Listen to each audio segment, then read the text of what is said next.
Hi learners. Let's discuss summary of the poem, Among School Children, by William Butler Yeats. Among School Children is one of the famous poem by Yeats. While being a famous poem, it is also considered as one of the most difficult poems. The whole poem revolves around the visit to a school. The first stanza tells about the arrival of Poet at school. Poet says that a nun received him at school. She was there to show school and to talk everything about school. Poet observed children getting education at school.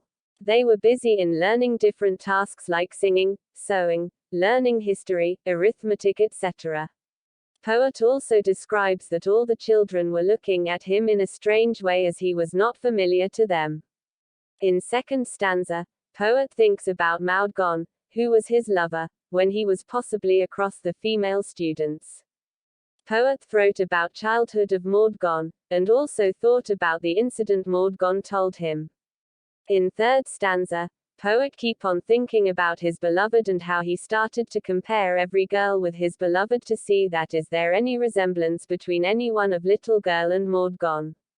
And after some time, he got resemblance in one of them, her cheeks and hair were same like that of Maud Gonne.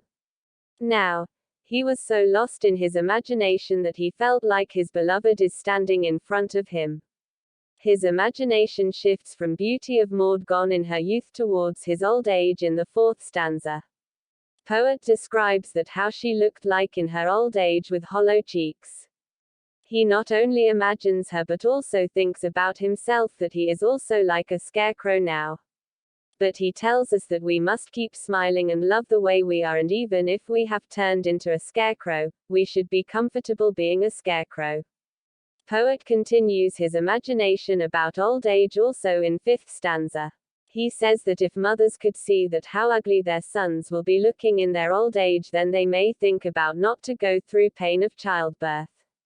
His imagination continues even in sixth stanza when Poet thinks about Plato, Aristotle and Pythagoras, that they all were learned men, they could skip old age. But they did not do so, and they also turned into scarecrows.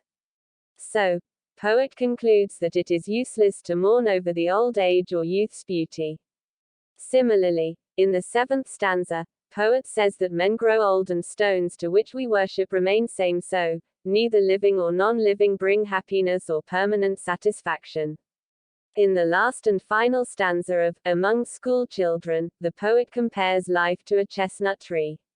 He says life is made up of opposites, very much like the chestnut tree, which has neither leaf, nor blossom, nor trunk, but a combination of all three.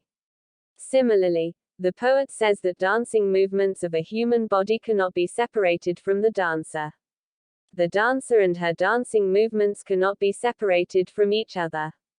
The body should not be tortured for the sake of the soul and vice versa. Both of them should exist in harmony. So, that was the short introduction to what Yeats has written in his poem. To get more content like this, keep watching our channel. Thank you.